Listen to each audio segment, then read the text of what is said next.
Hi, welcome to Power of the Network. I'm your host, Tim Locker, Vice President of Broadband here at CBM.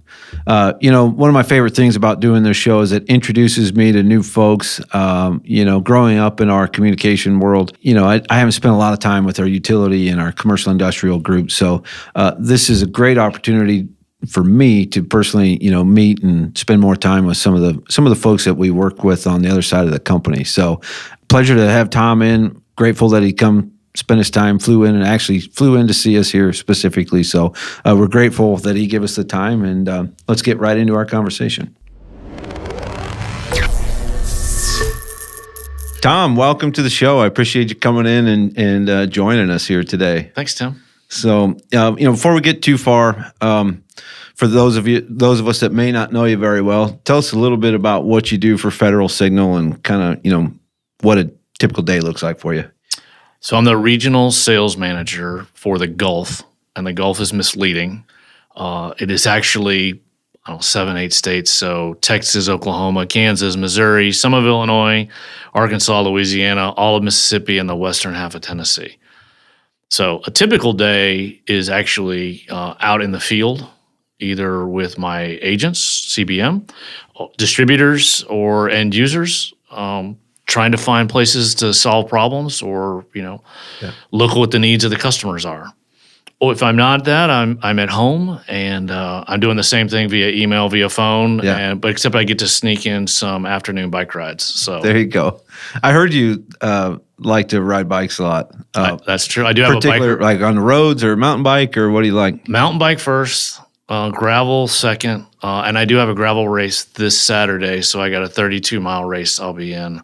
Oh, wow. And the joy is it's probably going to be raining and a 12 to 15 mile an hour wind. So, it's going to be fun riding on dirt roads in mud the roads. rain. Yeah, when it's raining. Yeah.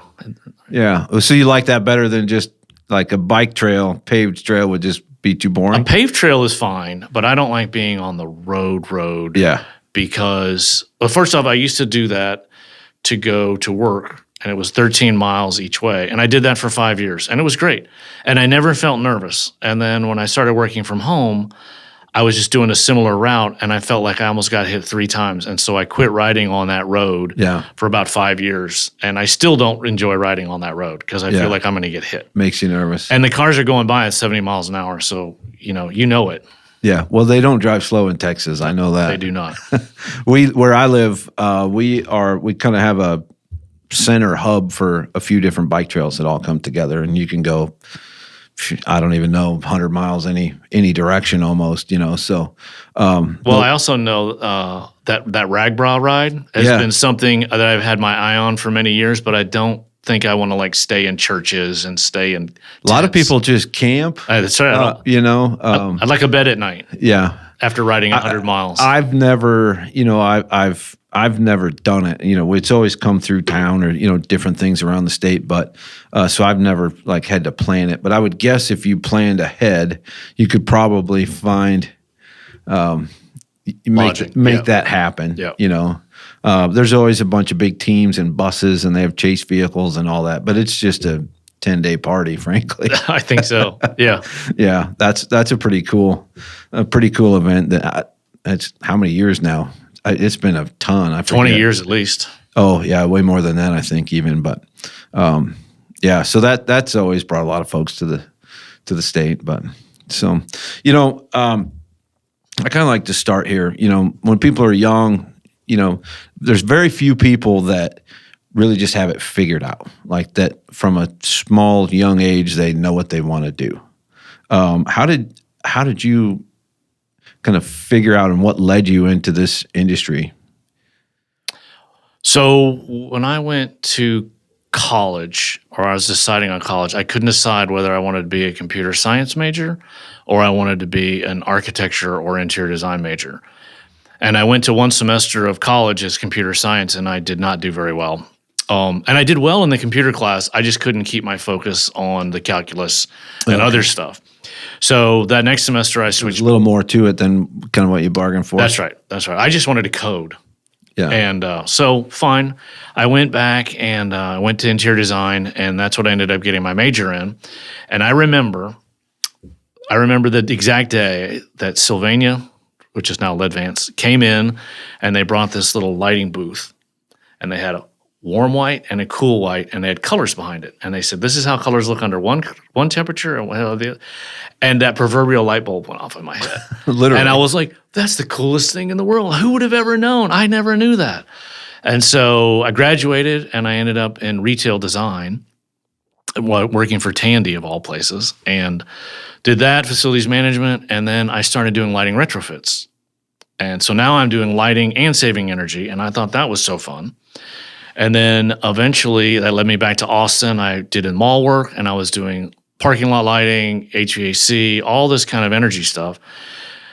But in the end, lighting was always where I was. So I ended up working for an electrical distributor doing lighting. And then I ended up at a .com in the .com boom, and I ended up back in lighting. And then I worked for Philips for many years. So I've always been around lighting. And it was all because of that proverbial moment in college when the lighting went off. And I hate to say it, I still love lighting, but the lighting industry, I know that you guys are involved in the lighting business peripherally. It's just a tough place to be now. And so I still get to feel like I'm in lighting at Federal Signal with our status indicators and our warning beacons, but I'm not illuminating the world as I once did. Yeah, no, that makes sense because some of the products, so define a little bit, don't go too deep in the weeds, but product-wise, your world of lighting is different than, like you said, illuminating things. So people always ask me, they go, oh, what's your elevator pitch for your products? And I said, I sell blinking lights and noisemakers, right? So the light's green, you're good to come in the building or door, whatever. The light's red, don't come in here. The light's flashing and horns are going off, it might be time to run. Yeah. Right? So that's kind of what we talk about. And so it's status indication is mostly what we do is about. It's good to go or it's not good to go. Conveyor belt startups, lights flashing, horns beeping, whatever the case may be. So industrial applications, not what people typically are going to see from a day-to-day basis unless they work in a place like that. Yes, I would say in my region, in the Gulf, it's petrochems everywhere. So a lot of what I get involved in is absolutely heavy industrial. Yeah. But here in Kansas City, the amusement park, Worlds of Fun, has a need for these things, right? Yeah. I've sold movie studios where they put outside of a room like this, they put a red light and a green light. They put a rotating one saying they're filming right now. So you never know where the need is. Yeah. Costco's. When somebody pushes the button to come in, like a delivery, they push a button and it makes a light blink and fly. So it's not all industrial. Yeah. But most of it in my world is. Yeah. Okay. Well, that makes sense. Let's talk a little bit about sales. From your perspective at Federal Signal, what does a great salesperson look like? Define what great sales is, in your opinion. I think in general, a great salesperson is someone who wants to hear what the problem is. They're not trying to sell you a product. They're trying to help you find a solution.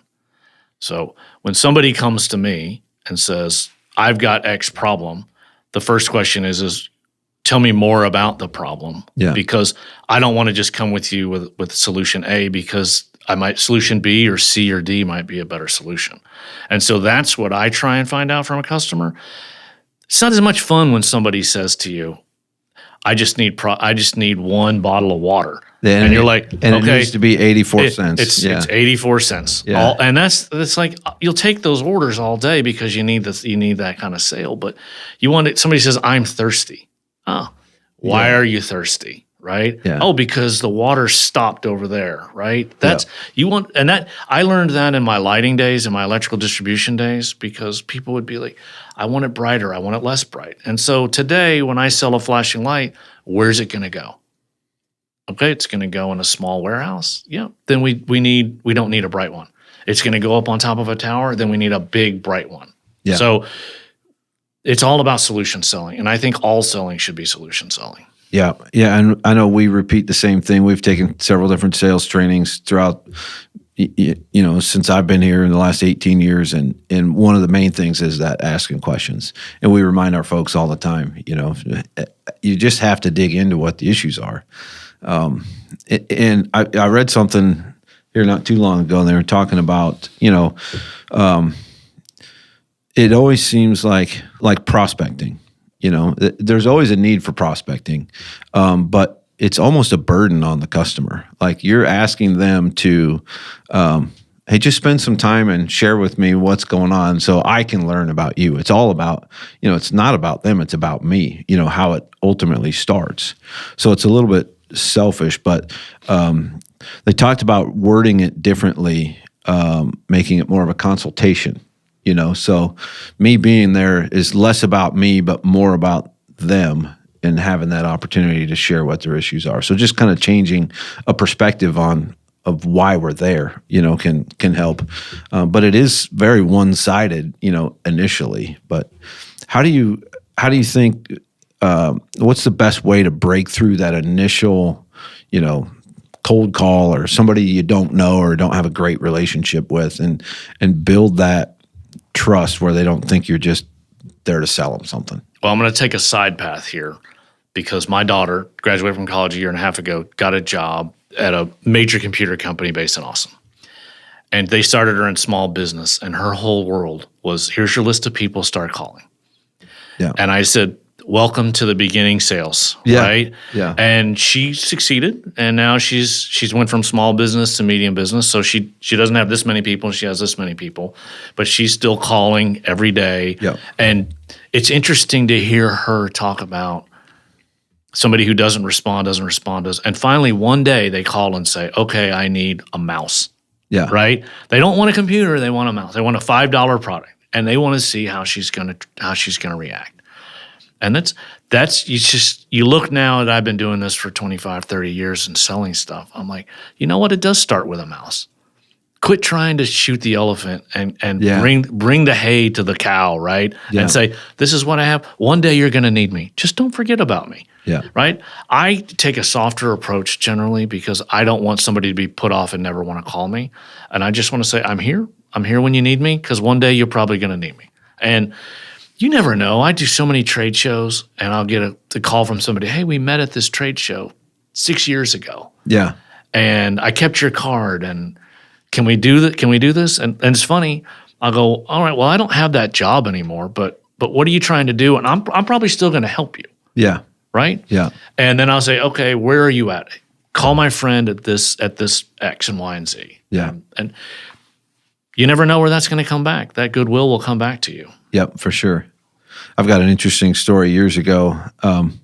So prior to being here, I sold construction equipment, trenchers and drills and et cetera, for a couple of years. And there was a gentleman at a phone company that I had called on twice in those 2 years, and probably wasn't the best at it that back then. I did a lot of just cold calling, dropping by, trying to catch people, that kind of stuff. Not a lot of scheduled, calls at that point. But cut to now, I come work for CBM, and we had a new product come out, and one of my distribution partners had a pretty good relationship there, and the guy wanted to see that new product.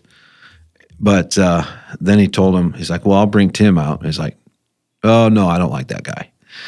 And so, this distributor, he calls me. He's like, what in the heck did you do to this guy? He says he doesn't like you. He doesn't even want me to bring you out.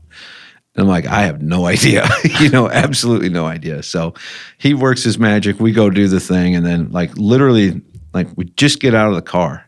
And so he goes, all right, let's just cut to the bottom of this. He says he doesn't like you. What's going on? And he just goes, you called on me too much. I'm like, okay, I said, if I remember correctly, I think it was once a year for 2 years. So I called on you twice in 2 years.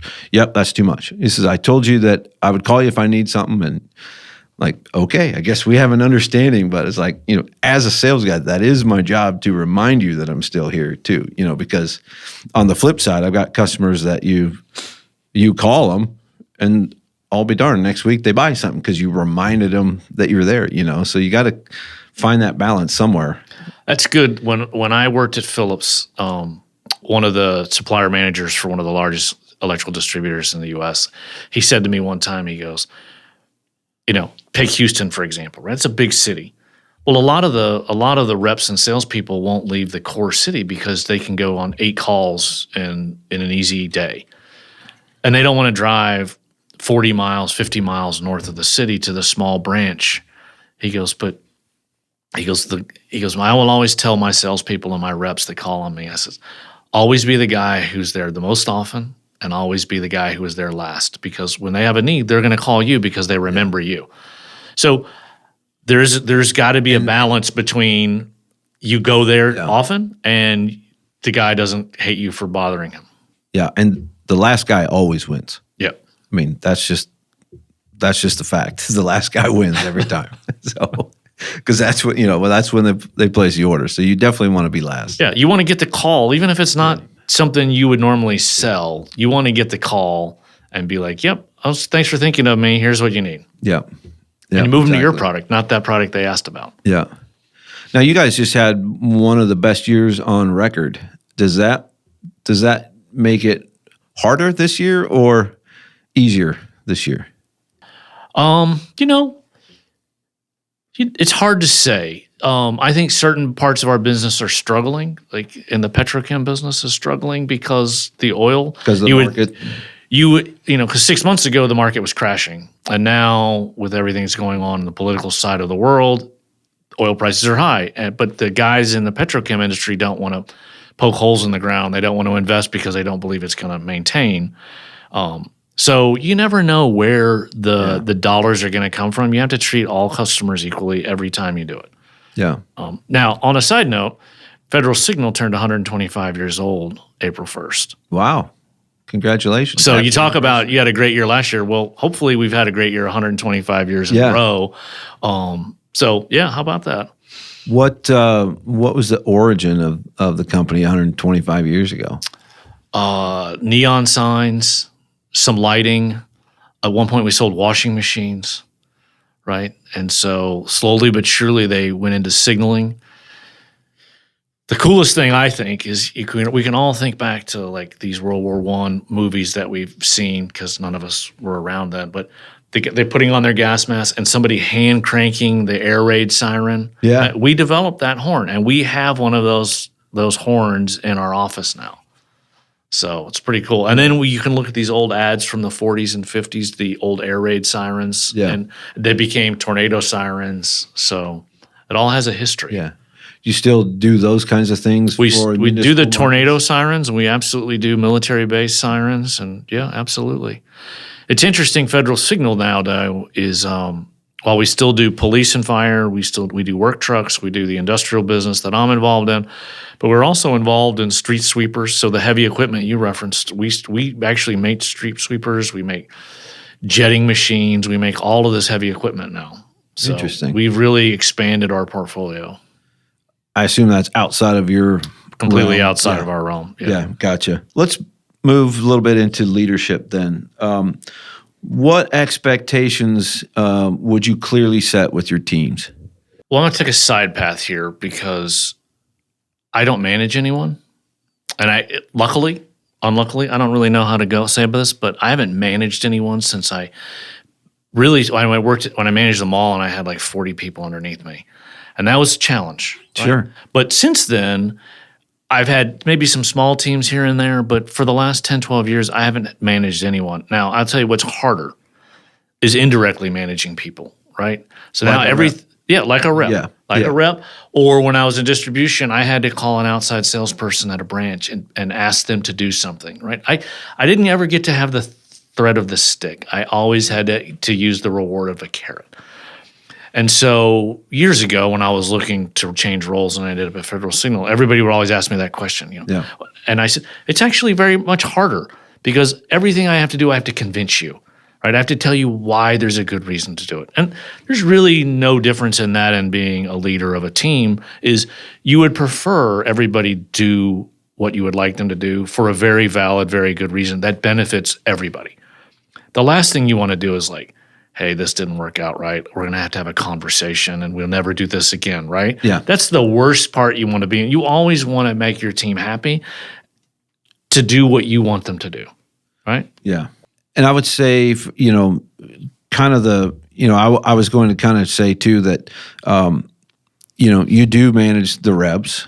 I like how you put it. It's kind of more indirectly managed, but you're still, let's face it, you're fighting for their mind share. You want Federal Signal at the top of their mind share, right? So I like to call it what is the term I like to use? Like an inefficient share. I want more of my share than I really deserve. Yeah, and everybody's, and we're all selfish. We all want, we all want what's best for us. I understand where I fit in the economies of things. Some reps have very large lines, very big top lines, and I'm a small number in that. But I still need to get my unequal share. Yeah, right. And that's what I'm always seeking, and I want to seek it with carrots. Yeah, I want to seek it with guidance. Right. I don't want to have to threaten anybody ever. I hate that. Yeah. I like the analogy of the stick and the carrot because separated, the stick can mean one thing and obviously the carrot means another. Yeah. Sometimes, I've seen where the carrot maybe stays a little too far ahead where it's always there but never rewarded sometimes. But I definitely like that analogy. Yeah, sure. I think if you put a quota for someone that's unattainable, they're not going to try, right? So that's a great comment, is that everything has to be attainable, achievable. Yeah. Right? You can't just go, well, your quota is $10 million. And they're like, well, I just did 500,000 this year. How am I going to get to 10 million? It's like, it doesn't sound like my problem. Yeah. Right? Yeah.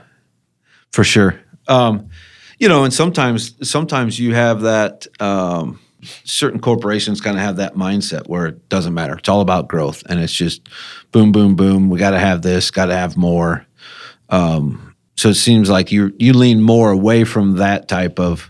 What kind of carrots, I guess, would you offer? So what would be an example of dangling that carrot to get somebody to respond favorably for you? The last 2 years at Federal Signal, we put together a program, and we called it Focus 10. And we asked our rep partners to go take 10 products, whether they were the physical products or sell sheets or a PowerPoint presentation. That was really up to them. And we said, go out and train 10 different times, any 10 products you want. Yeah. And if you do that, we'll reward you with an extra commission percentage. And that's all they had to do. Yeah. And you would think their job already is to go out and do this. Yeah. But we wanted to make sure that we were trying to get unequal share, spent more time talking about us. And trust me, every one of my reps and every division and everybody, we hit it, and we hit it early because everybody wants more money. Yeah. That's a simple thing. And it really wasn't hard. It was really rewarding you for doing the job we expected you to do anyway. Yeah. But you'd be surprised, half of the reps didn't achieve it. Interesting. Yeah. So, monetary is always a great one. Right? Yeah. But a lot of time, like this year, we're not going to have that program. So we kind of restructured it a little bit to reward people who can achieve their quota earlier on.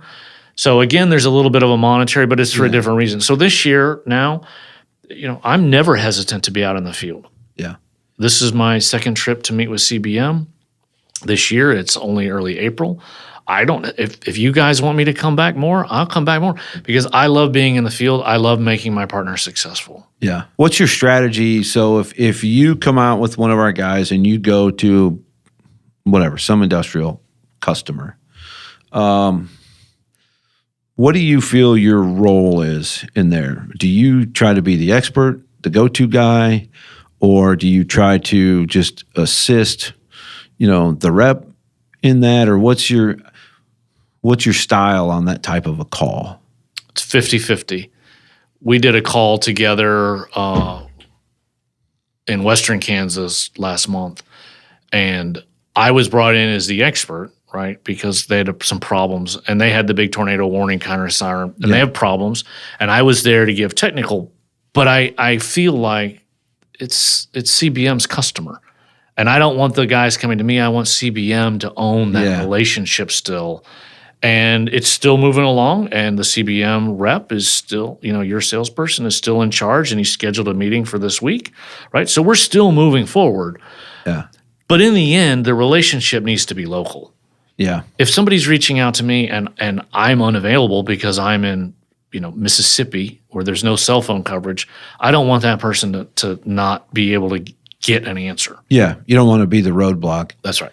That's right. That's kind of where I was going with that because, I'm kind of in that same type of position where, we've got new salespeople, in different places. And sometimes we do have to go be the expert, but we still need to maintain the right channel, the right flow because, that local person needs to be involved. And, you send an email to me. I mean, who knows when I'm going to get back to it, right? So try to not be the funnel and allow those people to grow into that as they're still learning. So the other thing I find, and I noticed it when I was on that call with your team, is that as we were driving around this massive facility, a couple square miles, I would guess, as I would point out, I'd be like, oh, look there. Do you see that beacon and that horn right there? And they were like, what? Where? I go, it's right there. I go, that's probably broken. We should probably talk to them about, does that still work? And I know that comes from when you're in lighting. If you're sold light, you're always looking up. You're always looking. And then my other time, I was in facilities management, and so I was always looking for something that was broken. Yeah, always broken or dirty, broken or dirty, broken or dirty. Yeah, and I used to drive the poor janitorial and maintenance staff crazy with that. But all these years of doing it, I don't miss anything. Yeah, like that, and so I'm trying to not point out something wrong. I'm trying to teach them, hey, look left, look right, look up, look down, because there's going to be something that you can also sell. Yeah, it's amazing how when you get into something, your brain works. Because I do the same still to this day. I was an old fiber splicer, and so when I'm driving down the road, I'm looking at the power lines, and I'm looking at more of the fiber lines specifically, just looking at how it's all done, and is there lashing wire hanging here, or does this slack loop need to be put up, or whatever. Right. So that's where my eyes are always looking. Same idea. Yeah. So if you don't have a direct sales team, then let's talk about, yourself. What do you do to elevate yourself from day to day? What types of things do you do to make yourself better? If somebody doesn't say to themselves, what did I learn today? What have I learned something today? And obviously you can't learn something every day, but in general, everything I do is about trying to maybe learn something differently. Now, I remember I did manage someone when I was in the .com world. And one day I looked at what she was doing, and she was doing just like a copy paste kind of thing. And I was like, how often do you do that? And she goes, I do this every day. And I said, well, why don't you automate that process? And she said, well, that'll take half an hour and I can do this in 15 minutes or 5, whatever the number was. I said, but if you do it every day, I said, if you sat down and wrote the script the day, and I'll help you write the script, you're going to save time later on. And so a lot of what I do is how do I make my time more efficient, right? Right? If I start working, and I work from home when I'm at home, if I start working at 6:30 in the morning when the house is asleep, I can knock out almost all of those overnight emails or anything. And then I can be there when my kids were younger with my family while they were getting ready for school. And I didn't stress. I didn't be like, oh, I got to go to work. Yeah. And then the same thing, I could be free when they came home from school if I worked maybe, an hour at night or so. Yeah. Or I would take a 4 a.m. flight and then come home at midnight the next night. So I was only away from the home one night, so to speak, right? Yeah. So I'm all about making the best use of my time that I possibly can. And I'm also jealous because if I do a real good job, I still get my hour bike ride in the middle of the day. Yeah. Every day? Try. What do you do when you're traveling? Do you just pass? I walk steps in an airport. Yeah. Okay. Why do you like the middle of the day? Just a recharge? It is. It's a step away, clear your head. When you come back and sit down, you're ready to go again. Yeah. And it's interesting. So when I was a kid, I was a swimmer. And swimming is the most quiet thing you could possibly do. You're swimming 10,000 yards in a day, which, is like, 600 lengths of the pool, some ridiculous number. All you did was think. You think about, what's that assignment? Did I get it all right? And you're rethinking your whole day. And so that's kind of what biking does, is that while you're out there, you're thinking about, did I call Tim back? Did I get Tim that information he needed? And so, I'll pull over and a lot of times can do work while I'm doing this. Yeah. And my mind gets fresh. And when I come back, I got a new perspective. Yeah. So you get a little clarity, and when you're sitting there responding to all the things start build up, and then you don't get back to everything you need to do. Right. Yeah, right. that makes sense. Right. Yeah. I struggle with that. I try to go to the gym at least 3 times a week, and with the travel, the schedule's challenging. So it's nice that sometimes a noon workout is good, and you feel the same way because you might start kind of getting burned out and getting tired, and that wakes you up more than anything. So that makes a lot of sense. I think also for me, it's more about in the morning I'm ready to work, and in the night I'm ready to not work. And so in the middle of the day is a good time for me because my body and mind are still, let's go work. Yeah. And it's a workout. Have you adopted any of the, new AI technologies that help you with your time or management at all? No, not at all. I know there's a bunch of different things out there and coming. I'm kind of a late adopter too, but that's one thing that personally, I've got to get my head around. I'm sure there's a million ways to save times and do things easier. But I don't think in your daily life you can escape it, because if you go on, Marriott or Hilton and you ask a question, you're talking to an AI chatbot. Yeah. If you do anything, you're talking to an AI chatbot until you can finally figure out the right words to get around it. Yeah. Right. And sometimes it's helpful. Sometimes you just need an easy answer and it can solve it for you. Yeah. But you can't get away from AI anymore. I've been doing a little bit of work on my boat, and I need to put a different prop on. And so I just went to the Google AI and just started asking tons of questions, and then I followed up with it. Called a couple different experts, and the chatbot knew more than the experts did, and I ended up ordering a new prop based on what what it recommended. So I hope it's right. While we probably should, as an industry, be better about it, and I go to industry events and I see they talk about it and they talk about it and talk about it. It's real hard in the electrical industry when everything is generally old. Yeah. We're still running copper wire. We're still putting in an aluminum and metal conduit. Yeah. Right. We're still feeding throw-down breakers with fuses in them. Right. There's no AI in that stuff. Right. But this industry is involved in building every data center there is. Yeah. Right. So that's at NIMRA this year. Data centers was a hot topic. You guys spread the same message? Is that? It's not for us. It's not what we do. Data centers are pipe and wire, and cable tray, and HVAC cooling, right? And even the lighting. Once they build that thing, there's only 3 people and they're sitting in a room. The lights are off. Yeah. Right? Till they walk down the aisle. Till they walk down the aisles. And for us, we could have a status indicator somewhere that says everything's running fine. But generally now, that's all software.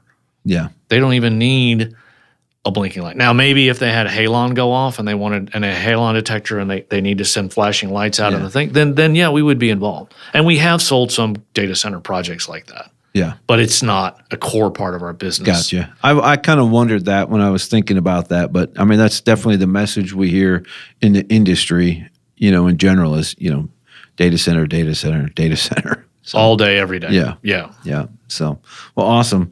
I think we'll get this wrapped up, but I thank you again for taking your time and coming in and visiting with us. It was great for me to meet you. That's one of the things I like about doing this. I kind of grew up through our communications group and been isolated over the years to that. So it gives me a chance to, meet some of the other folks that we work with and learn more about, what we do as an organization. So I'm the same way. I liked when I first started interacting with CBM a year and a half ago, is I looked at what you do and I go, wow, they're just not a normal electrical rep. They've got a bigger territory than I thought. They do a lot more things than I knew than most of the reps I interact with do.